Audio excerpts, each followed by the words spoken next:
Section 6 of transfer of properties act.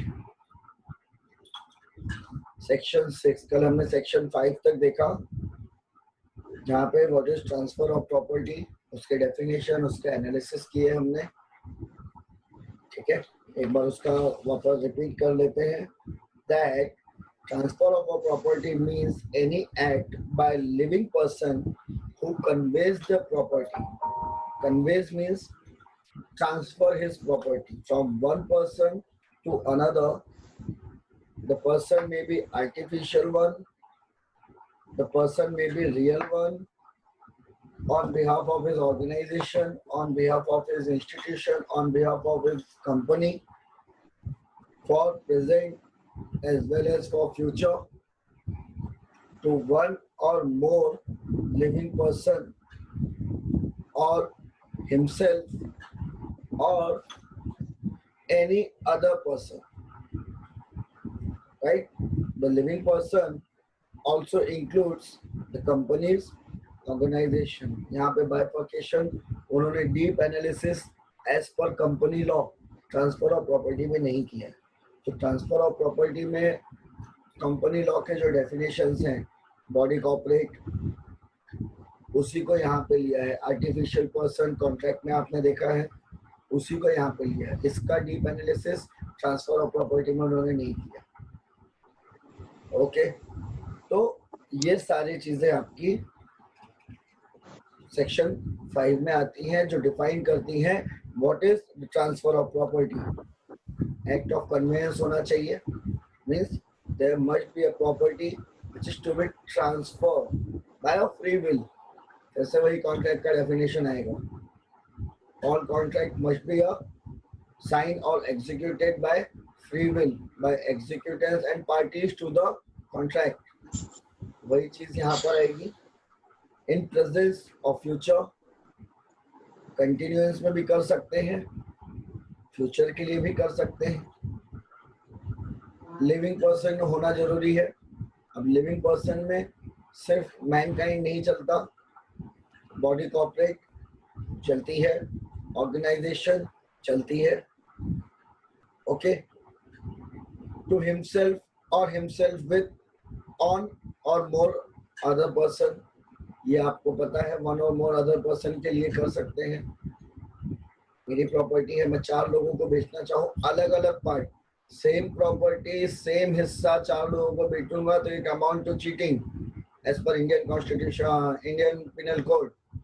However, the part of my property, वो मैं अलग अलग लोगों को टाइटल क्रिएट करके बेच सकता हूँ। ठीक है, सेम टाइटल मैं नहीं बेच सकता। अगर बेचूंगा तो वो इंडियन पिनल कोड के थ्रू ऑफेंस होगा। एज अ डायरेक्टर मेरी आइडेंटिटी अलग है, एज अ पर्सन मेरी आइडेंटिटी अलग है, वो मैं बेच सकता हूँ। इसके लिए कॉन्सेप्ट आप जब पढ़ेंगे कंपनी लॉ में तो लिफ्टिंग ऑफ कॉर्पोरेट वेल आपको सुनने मिलेगा। उसका कॉन्सेप्ट, जो कॉमर्स बैकग्राउंड है वो ऑलरेडी ये चीजें जानते होंगे। सो इस तरह से ये प्रॉपर्टी टू हिमसेल्फ और हिमसेल्फ विद वन और अदर पर्सन। अब हिमसेल्फ में ये मत समझ लीजिएगा कि suppose I am a private person, I am having a one flat, मैंने अचानक मेरे मन में आया वो फ्लैट का मैंने एक डीड बनाई, सेल डीड, और मैंने खुद को बेच लिया। ये अलाउड नहीं है। मेरी आइडेंटिटी अलग होनी चाहिए, though the executant are same person, but legal identity उसकी अलग होनी चाहिए। आप एक प्राइवेट इंडिविजुअल हैं तो आप बार बार वही चीज नहीं करेंगे, और वो अलाउड भी नहीं है। यहाँ पे टू हिमसेल्फ का मतलब ये नहीं है कि मैं मेरी कार को लेके गया आरटीओ डिपार्टमेंट में नाम चेंज करने के लिए और बोलो सर ये कार को से आरसी बुक से मेरा नाम हटा दो, वो हटा देगा। किसके नाम पे करना है? सर मेरे ही नाम पे कर दो। तो लॉकडाउन में आपने देखा है पुलिस कैसे पेश आती है आपसे, वही होगा। ठीक है, तो 2-3 दिन स्टैंडिंग कार चलानी पड़ेगी। तो ऐसी कोई चीज आप नहीं कर सकते कि मेरा ही नाम हटा के मेरा ही इंक्लूड करना है। तो कंसर्न ऑफिसर भी पूछेगा सर क्या जरूरत है?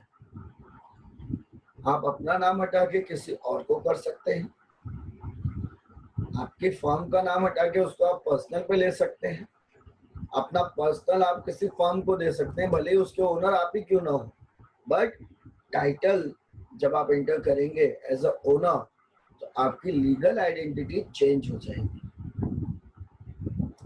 ओके, इसीलिए जब ये विजय माल्या और इनका जब ये मैटर आया, बहुत सारे जिनको इस बारे में नॉलेज नहीं होती वो यही बोलते हैं सर कितना सारा पैसा है, किंगफिशर कंपनी को बेच के काम चला लो, बट नो, क्योंकि जितना भी डेट लिया गया था वो किंगफिशर एयरलाइंस के नाम पे लिया गया था।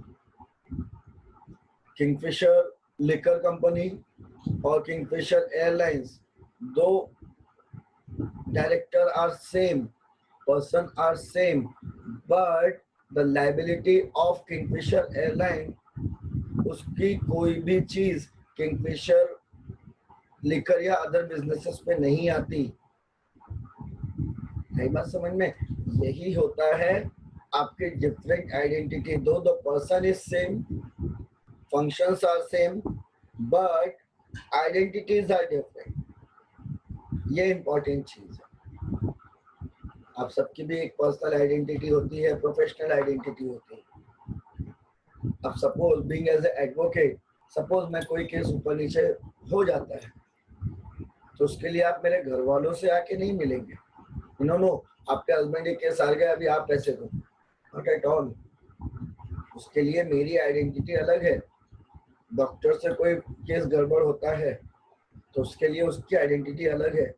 हर आदमी की अपनी जगह पे अपनी आइडेंटिटी होती है, वही चीज यहाँ पर है। तो टू हिमसेल्फ इसको डिस्कस करने बैठेंगे तो 2 दिन इसी में चला जाएगा। इसके लिए इसको नटशेल में समझ लीजिए। ये being as a civil practitioner, ये आपको बहुत ज्यादा कंफ्यूजन बाद में क्रिएट ना हो, इससे अच्छा है इसको अभी आप समझ के क्लियर कर लीजिए।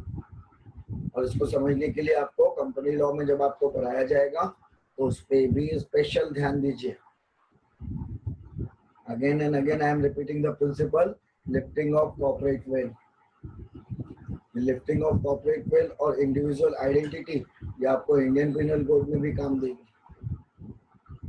जब भी आप misappropriation of fund section 406 IPC पढ़ते हैं तो misappropriation of fund by trustee होता है,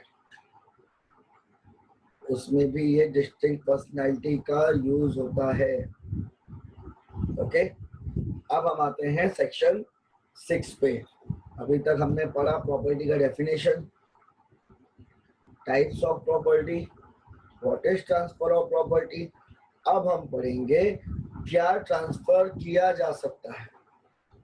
कुछ भी उठा के आप ट्रांसफर नहीं करेंगे, उसके लिए भी एक क्राइटेरिया बना के दिया हुआ है, उसी क्राइटेरिया के अंडर आप अपनी प्रॉपर्टी ट्रांसफर कर सकते हैं। Because right of property as per the constitution of India, that is your fundamental right.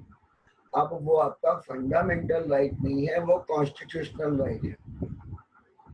Different होता है फंडामेंटल राइट और कॉन्स्टिट्यूशनल राइट में। अपने कॉन्स्टिट्यूशन में ये चीजें देखी होंगी कि फंडामेंटल राइट्स और कॉन्स्टिट्यूशनल राइट ये दोनों अलग अलग है, राइट। तो right of property is now your constitutional right, not a fundamental right. इसीलिए जब आपका एब्सोल्यूट राइट नहीं होगा so before changing, before transferring, आपको गवर्नमेंट के नॉर्म्स मानने पड़ेंगे जो कंसर्न गवर्नमेंट होगी, क्योंकि लोकल लैंड या लैंड से रिलेटेड डिस्प्यूट उस गवर्नमेंट के अंदर आते हैं जिसके जुरिडिक्शन के अंदर आपकी ये जमीन है। आपकी जमीन गुजरात में है तो revenue department of Gujarat government उस पर डील करेगा, ना कि महाराष्ट्र गवर्नमेंट। बात समझ में? तो कौन सी प्रॉपर्टी आप ट्रांसफर कर सकते हैं, अब इस पे देखिए। Property of any kind may be transfer except otherwise provided by this act और any other law for the time being in force. Means you are the owner, you have a full right किसको आप अपनी property बेचेंगे, किससे आप खरीदेंगे, किसको आप टेनेंट रखेंगे, ये सारा का सारा राइट आपके पास है। गवर्नमेंट उसमें इंटरफेयर नहीं करती, बट कुछ रूल्स एंड रेगुलेशंस उसने बना के दी। इन रूल्स एंड रेगुलेशन के अलावा आप सारी प्रॉपर्टी कुछ भी जैसा चाहे आप वैसा डिपोज करें, गवर्नमेंट को उससे लेना देना नहीं। ठीक है, कौन कौन से एग्जेम्पशन है? That is a chance of a heir apparent succeeding to an estate, a chance of a relation obtaining a legacy of death of kinsman, or any other mere possibilities like nature cannot be transferred. Means mister A के 4 बेटे हैं, B C D E, property equally divide हुई, okay, लेकिन mister A की property पे पूरा हक उसके ग्रैंडसन का होगा, राइट?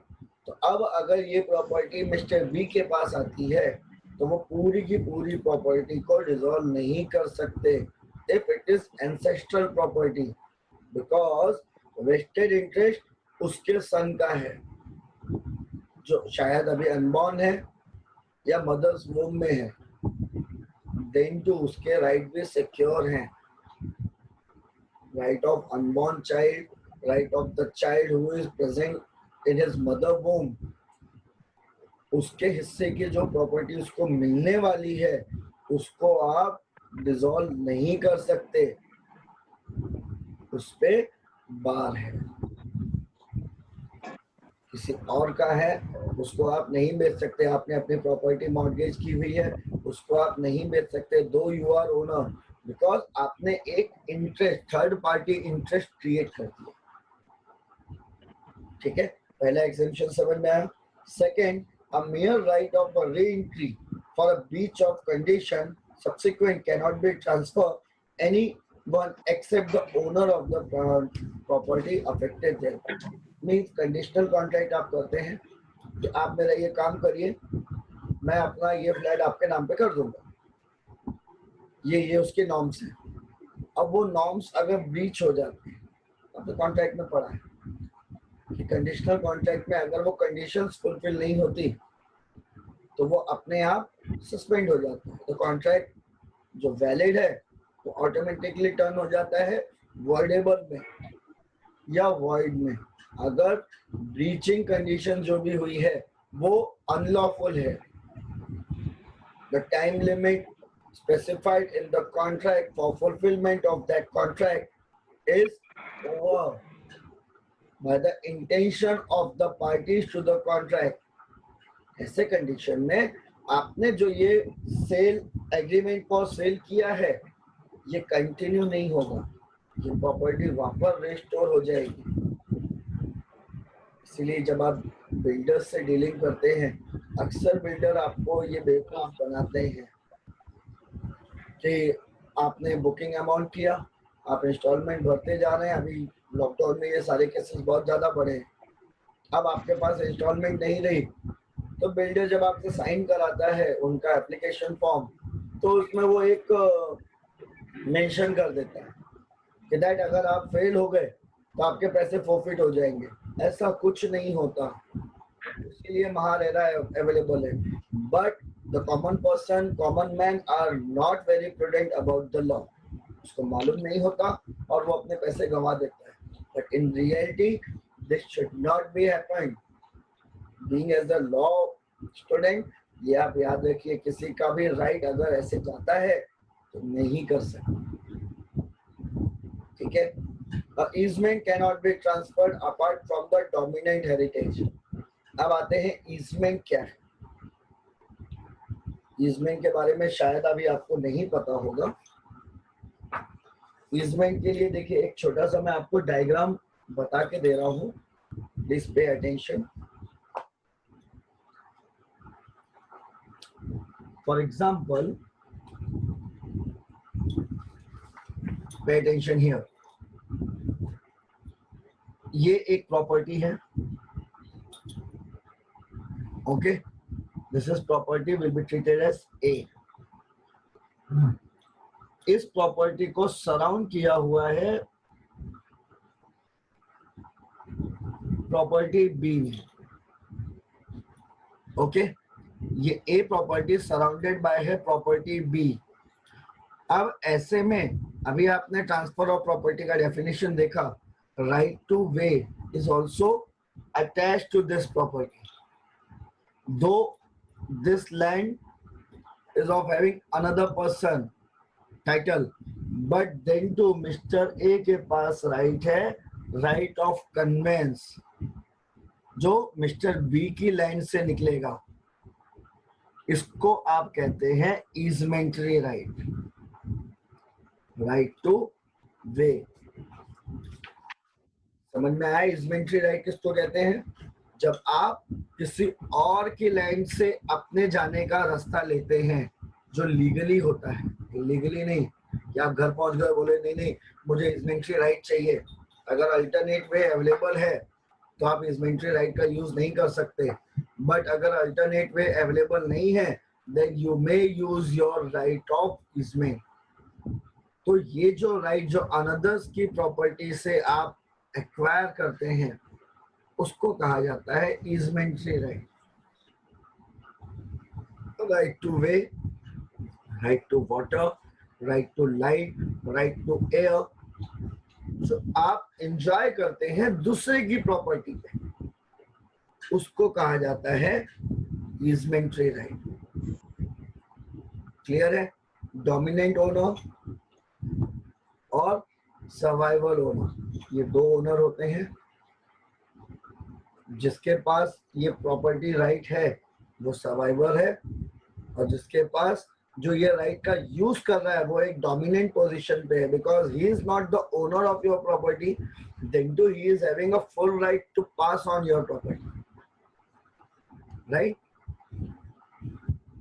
देखिए ईजमेंट्री राइट इस बंदे के पास है, मिस्टर ए के पास, राइट। तो ईजमेंट्री ओनर यही होगा, तो इसको आप कहेंगे डोमिनेंट ओनर, ठीक है। जो आपका ईजमेंट्री राइट यूज करता है उसको आप कहते हैं dominant owner. Means he is using your land without paying a single money, single पैसा। आई बात समझ में?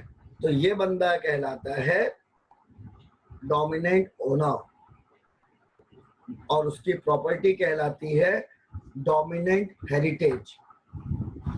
फिर से याद रखिए, this one is dominant owner, this property will treated as dominant heritage, heritage means it's a property, और ये प्रॉपर्टी कहलाती है servient heritage, servient, servient heritage, servient owner. इसका जो ओनर होगा वो होगा सर्विएंट, जिसकी प्रॉपर्टी पर ईजमेंट्री राइट यूज हो रहा है, सर्विएंट कहेंगे उसको, सर्विएंट, SERVIENT। ये कॉन्सेप्ट याद रखिएगा, फ्यूचर में आपको आगे आएगा लैंड लॉ में, आज नहीं फ्यूचर में। ईजमेंट्री राइट आपको इसमें मिलेगा, इसको याद रखिएगा। मेरे जगह से निकलने का रास्ता है, कोर्ट इसको एंटरटेन नहीं करता, लेमैन लैंग्वेज यूज नहीं हो सकती, ओके। तो आपको ये लीगल लैंग्वेज ही यूज करनी है।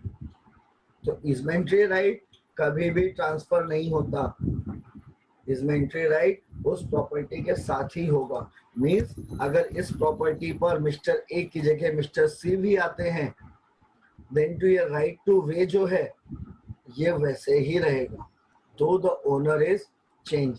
तो ऐसे राइट ट्रांसफर नहीं किए जा सकते। अगर मिस्टर बी ने ये जगह बेच भी दी, ठीक है, देन टू जो भी यहाँ पे इंटर करेगा इसकी जगह पर, उसको ये राइट देना ही पड़ेगा मिस्टर ए को।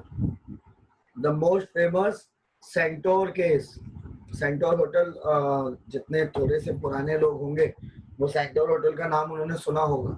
एक दो मूवीज में भी ये स्टोरी दिखाई गई है कि सेंटोर होटल के प्रेमाइसेस में एक ढाबा था, आज भी है। उस ढाबे के चक्कर में ही वो पूरा होटल बंद हुआ है। एक मूवी भी आई थी इसमें, but this is a real story. आप उसको हटा नहीं सकते बिकॉज वो उसका कॉन्स्टिट्यूशनल राइट है। आई बात समझ में? उसके बाद all interest in a property restricted in its enjoyment to the owner personally cannot be transferred by him. Means कि कोई भी चीज आपको restricted way में है. For example, आपकी कोई जगह है जो एक कॉलेज के बाजू में है, कोई एक मंदिर के बाजू में है, कोई एक मस्जिद के बाजू में है, चर्च के बाजू में है. मीन्स ऐसी जगह के बाजू में आपकी वो प्रॉपर्टी है जो एक पवित्र स्थान माना जाता है. उसके बाजू में आप कैसीनो के लिए वो जगह नहीं दे सकते. आप उस जगह का यूज कैसीनो के लिए नहीं कर सकते. ये रिस्ट्रिक्टेड होता है. आपने कई बार देखा होगा रास्ते में जाते समय, आप ध्यान देते हैं नहीं देते हैं पता नहीं, एक बोर्ड लगा रहता है शांतता zone, right, no silent zone, ना फेरी वाला क्षेत्र. ये रिस्ट्रिक्टेड यूज होता है. अब उस प्रॉपर्टी का यूज, अब मेरा घर या मेरे पास एक बहुत सी बड़ी सी जगह है जहाँ पे बाजू में हॉस्पिटल है और मैंने यहाँ पे डीजे हाउस खोल के रखा हुआ है, तो ये कहीं ना कहीं मेरे बाजू में रहने वाले पेशेंट को दिक्कत दे सकता है. तो वो रिस्ट्रिक्टेड यूज होता है. तो वो रिस्ट्रिक्शन अगर मुझ पे है तो मेरे बाद जो आएगा उसमें भी होगा. बहुत सारी कॉलोनीज हैं आपके मीरा रोड में, बहुत देखने मिलता है ये कि वहां पे आप लाइक नॉनवेज नहीं पका सकते, स्पेशली मछली, फिश आप नहीं पका सकते. मीरा रोड में बहुत सारी जगह हैं ऐसी, स्पेशली जैन कॉलोनीज. अब अगर वो चीज रेस्ट्रिक्शन मुझ पे है that I can not cook, तो मैं जिसको ये बेचूंगा उस पर ये ऑटोमेटिकली इम्पोज हो जाएगा. आने वाला ये नहीं बोल सकता कि सर मुझे नहीं पता था. That is your problem. Right, बात समझ में. सो ऐसे कोई राइट बेचे नहीं जा सकते. Mere a right of a future maintenance in whatever so manner arising, secure, determined, cannot be transferred. Husband and wife का मैटर चल रहा है. मेंटेनेंस अलाउंस कोर्ट ने ग्रांट कर दिया वाइफ को कि इस शॉप से जो भी रेंट आएगा वो आपका. कोर्ट ने ऐसा ऑर्डर दे दिया वाइफ को. ऐसे में अब उस शॉप को मैं बेच नहीं सकता बिकॉज उस प्रॉपर्टी पे किसी और का फ्यूचर मेंटेनेंस जुड़ा हुआ है. समझ लें, तो किसी और का मेंटेनेंस है. ऐसे में इस चीज को आप ट्रांसफर एक तरह से दूसरी तरफ में नहीं कर सकते. Clear. A mere right to sue cannot be transferred. अब यहाँ पर डिफरेंस आता है. राइट टू सू मीन्स आप किसी पे सिविल केस फाइल करते हैं, ये ट्रांसफर नहीं किया जाता. But with the help of power of attorney this right is transferred. But ये समझिए, ये पावर दिया जाता है, ओनर या टाइटल चेंज नहीं होता.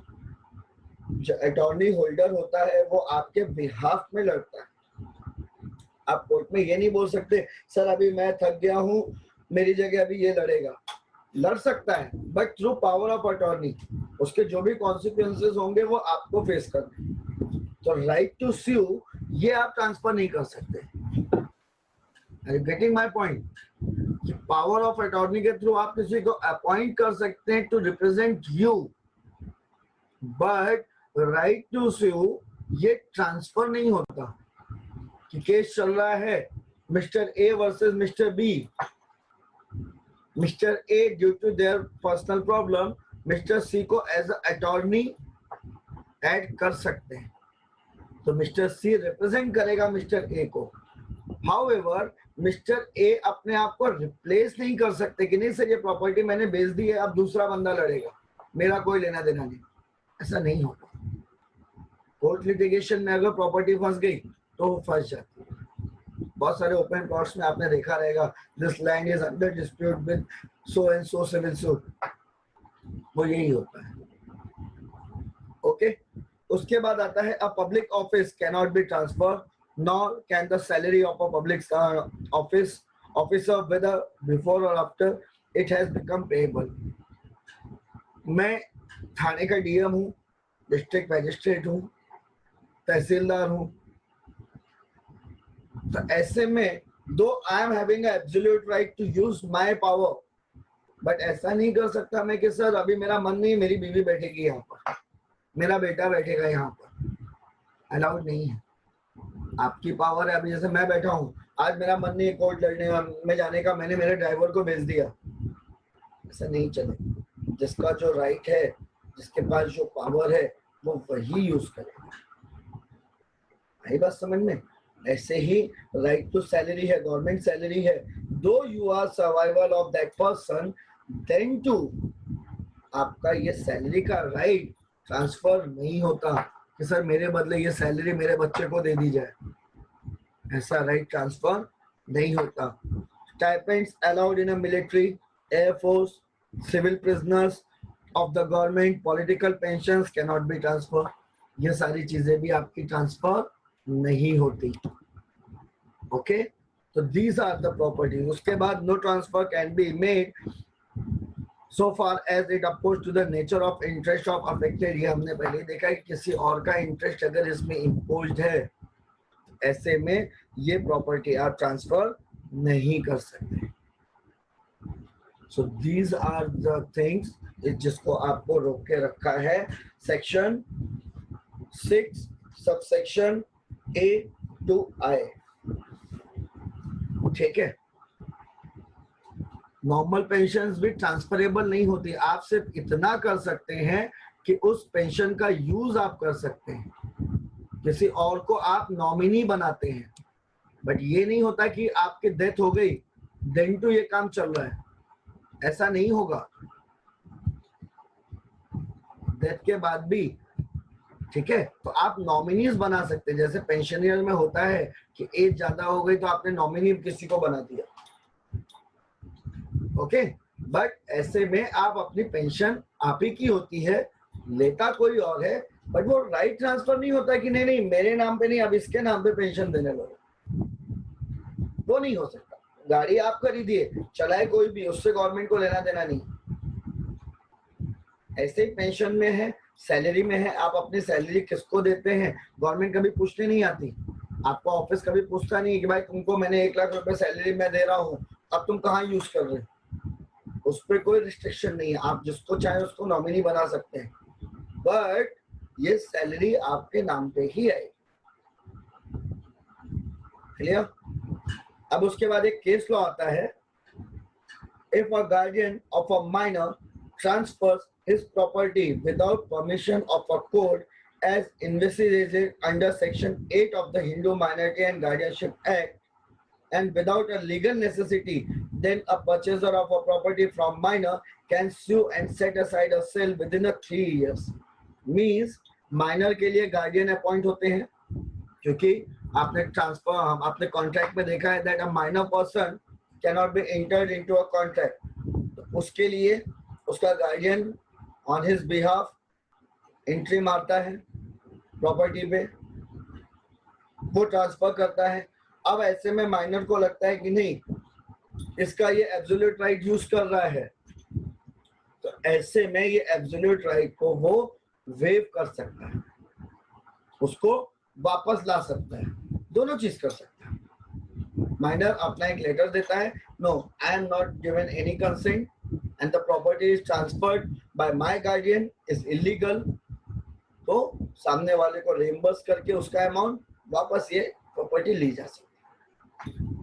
Okay, so these are the properties which is may be transferable to another person.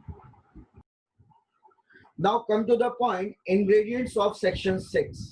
Section 6 अभी हमने देखा कौन सी प्रॉपर्टी आप ट्रांसफर कर सकते हैं। अब उसके इंग्रेडिएंट्स क्या है उस पर ध्यान दीजिए। सबसे पहला part section 6 subsection A, spes succession.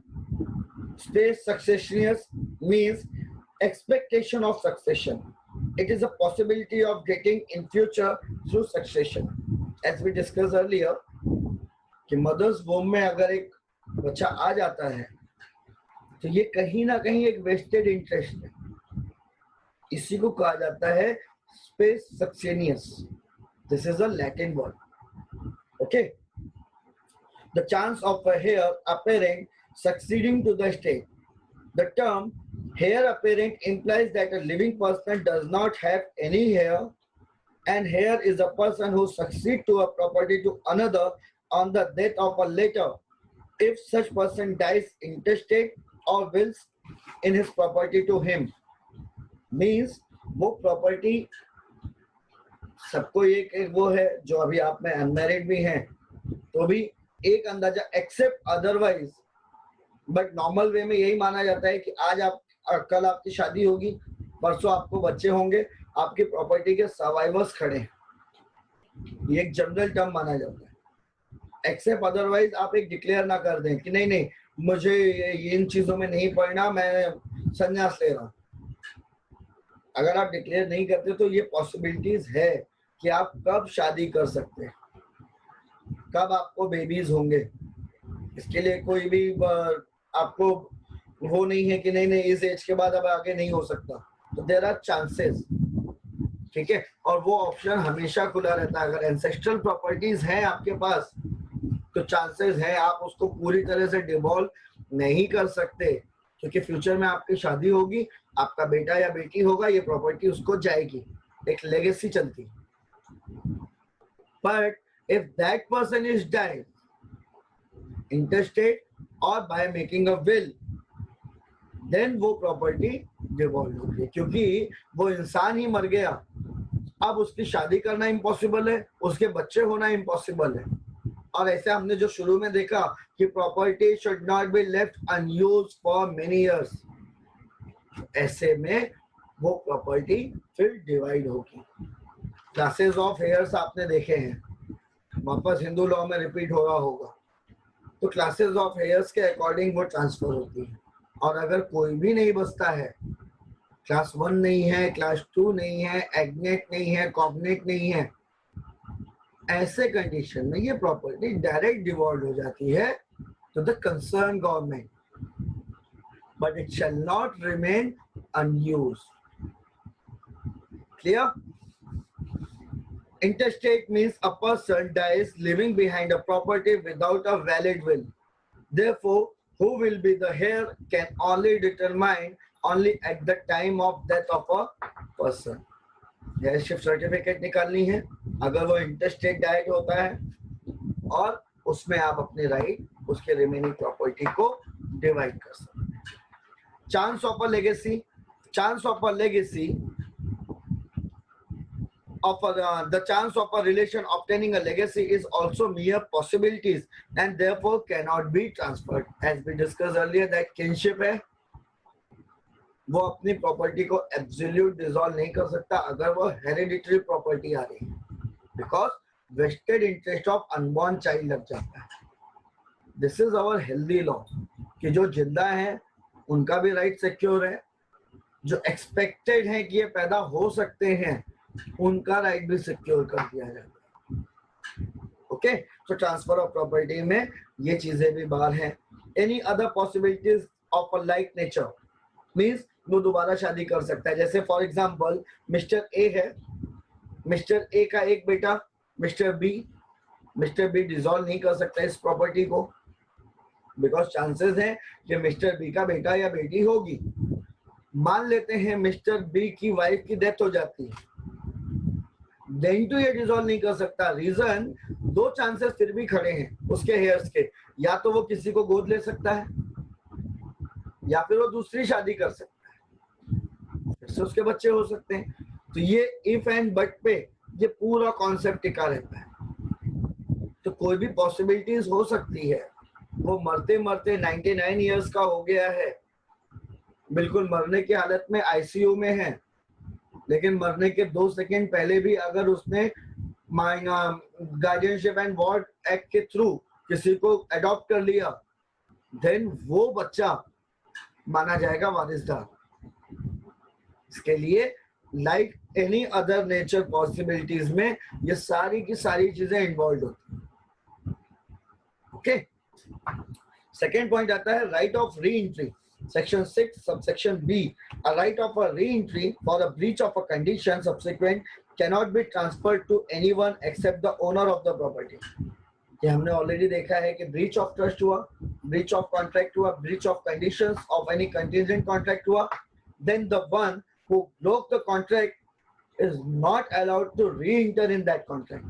For that you have to enter into new instrument by complying all the formalities, but not again and again the repeated one.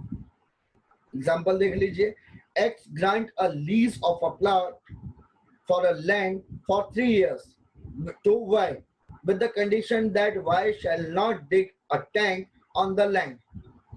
Conditional contract है ये, but Y digs the tank, condition break हो गई, right? Condition break होने के बाद X transfer the right of re entry to Z for a breach of a condition, the transfer is invalid, because अगर conditional contract की कोई condition टूटती भी है तो आपने सीधी सी बात देखी है कि वो वॉइड नहीं होता, वो वॉइडेबल होता है. Choice is open for both of the parties. जो ब्रीच कर रहा है उस कंडीशन को, उसको वो वापस सुधार सकता है अपनी गलती. इसके लिए किसी थर्ड बंदे का, थर्ड पार्टी इंटरेस्ट क्रिएट नहीं हो सकता. ये बात समझ में? Unless and until impossibility of performing of contract हो जाए. तो right of re-entry फिर से समझ लीजिए, is a breach of a condition subsequent cannot be transferred to anyone. Best example यही आप ले लीजिए, X वाला. ओके, तो simply merely breach of condition की वजह से पूरा कॉन्ट्रैक्ट void नहीं होता, कॉन्ट्रैक्ट voidable होता है. और voidable कॉन्ट्रैक्ट कैंसिल नहीं होते. देयर आर चांसेस कि आप उसको फिर से रिकवर करके वापस कंटिन्यू कर दें, but merely a breach of a thing के लिए आप पूरा वो कॉन्ट्रैक्ट कैंसिल नहीं कर सकते. ओके, उसके बाद आता है ईजमेंट. ईजमेंट आपने पढ़ ही लिया. That is an easement is a right to use और restrict the use of a land of another in some way. That is right to way, right to light, right to water, right to air. भले ही आपकी property है, आपके पीछे किसी और की property है, तो आप उसका जाने का राइट रोक नहीं सकते. Though you are absolute owner of your property, but that adjacent land, अगर उसके पास और कोई रास्ता नहीं है तो वो आपकी प्रॉपर्टी से ये चीज यूज करेगा. पाइपलाइन डाल सकता है आपकी प्रॉपर्टी के अंदर डिगिंग करके, इसमें आप उसको मना नहीं कर सकते. वो कहलाता है dominant owner, who is the owner of dominant heritage, जिसके पास इजमेंट्री राइट है और जिसके लैंड पे ये इजमेंट्री राइट यूज हो रहा है, तो उसको सर्विएंट ओनर और उसकी लैंड को सर्विएंट हेरिटेज कहा जाता है. एग्जाम्पल दिया हुआ है, उससे आप एक बार देख लीजिएगा. Section 6 subsection D, a person is having right to property can transfer the same either subject to a restriction or without restriction. Restricted से इसमें कैसे, जैसे मैंने अभी आपको बताया कि आपकी प्रॉपर्टी साइलेंट जोन में आती है, आपकी प्रॉपर्टी किसी हॉस्पिटल के बाजू में आती है, आपकी प्रॉपर्टी किसी एजुकेशनल इंस्टीट्यूट या किसी भी रिलीजियस प्लेस के बाजू में आती है, तो वहां पे आप कैसीनोस, बार, ये नॉइजी चीज ये आप नहीं कर सकते. तो जब आप ट्रांसफर करते हैं इस प्रॉपर्टी को, तो इसके ऊपर लगे हुए रूल्स एंड रेगुलेशन, रिस्ट्रिक्शन अपने आप ट्रांसफर होते हैं. वो रिस्ट्रिक्टेड इंटरेस्ट को आप ट्रांसफर नहीं कर सकते. क्लियर? उसके बाद section 6 subsection D, clause D, यहाँ पे आपका है मेंटेनेंस. फ्यूचर मेंटेनेंस अगर इस प्रॉपर्टी से रिलेटेड है, आपकी वाइफ या जो भी आपके ऊपर डिपेंड है वो इस प्रॉपर्टी से मेंटेन हो रहा है, in that condition, though you are absolute owner of that property, you are not supposed to sell that property to any third person. Public officer अपनी पेंशन, अपनी पेमेंट, अपना इंटरेस्ट सिर्फ नॉमिनी बना सकता है, ना कि वो ट्रांसफर कर सकता है कि मेरे बदले आप मेरी वाइफ को पगार देना चालू करिए, मेरे बदले ये पोस्ट मेरे बेटे को दे दीजिए, it is not enough, but only in public office, okay. Personal में सब चलता है। और पेंशन, पेंशन के लिए भी सेम कॉन्सेप्ट है, दैट इज आप नॉमिनी बना सकते हैं, सर्वाइवर्स बना सकते हैं, उसका पार्टीशन कर सकते हैं, बट आपकी पेंशन किसी और के नाम पर ट्रांसफर नहीं होती। आप मर गए, पेंशन खत्म। ये नहीं होगा कि नहीं सर मेरे मरने के बाद मेरी बीवी को वो 50% हो जाती है और वो भी मर गई, 0। ठीक है। उसके बाद nature of interest, opposed to the nature of business, there are things which from their very nature are not transferable. It includes res communis, that is a thing which no one particular is the owner, or also known as res nullis, that is thing without a owner. कौन कौन सी होती हैं? Air, water. कोई बोल सकता है कि ये हवा नहीं नहीं, इतनी हवा ये मेरी है, इसको मैंने जनरेट किया है? नो। वाटर है, बारिश का पानी आ रहा है, मेरे कंपाउंड में है तो ये मेरा पानी, मैं उसको संभाल लूंगा। नो, अनलेस एंड अनटिल आप उसके लिए एक एडिशनल अपना सिस्टम यूज ना करें। कि आपने उस वाटर को अपने टैंक में भरा तो वो आपका, बट बारिश हो रही है और आप बाकियों को मना कर रहे नहीं नहीं ये बारिश सिर्फ मेरे नाम पे हो रही है, तो नहीं हो सकता। आप कह सकते हैं बट उसके साथ में आपके ऊपर एक टैग लग जाएगा that you are mental asylum. अगर आप बोलते हैं कि ये सनलाइट मेरी है, ये हवा मेरी है, तो आप बोल सकते हैं, बोलने को आप कुछ भी बोलते हैं, बट आपके ऊपर एक ठप्पा लग जाएगा दैट आप पागल हैं। तो ये सारी चीजें ओनर के बगैर होती हैं, इनके ओनर नहीं होते। हवा का कोई ओनर नहीं है, लाइट का कोई ओनर नहीं है, एयर का कोई ओनर नहीं है, वाटर ऑफ रिवर्स का कोई ओनर नहीं है।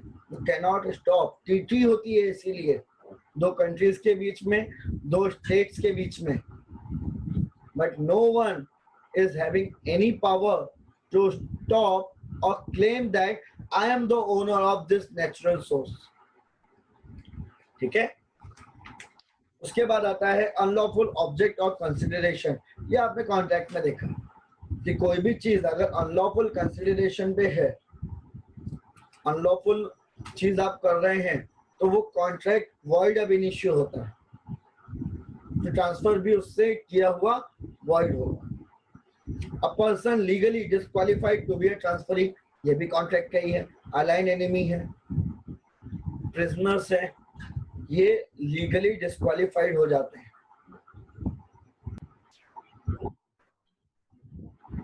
ये अगर कोई भी ट्रांसफर करते हैं तो ये सारा का सारा इलीगल माना जाता है, because they are not qualified person to enter into any kind of contract. Last one आता है section 6 subsection I, that is untransferable interest. The general rule is that the leasehold are transferable, but this clauses make an exception to this rule and declare certain interest untransferable. A tenant having an untransferable right of occupancy, the former of an estate in respect of which default has been made in paying revenue, or lessee of an estate cannot assign or transfer their interest in the holding. ये सारे के सारे अनट्रांसफरेबल होते हैं। Rent आपको ही भरना है, आपके बिहाफ में कोई और नहीं भरेगा। वो आप अपने हिसाब से कर जरूर सकते हैं, बट ये अनट्रांसफरेबल इंटरेस्ट है।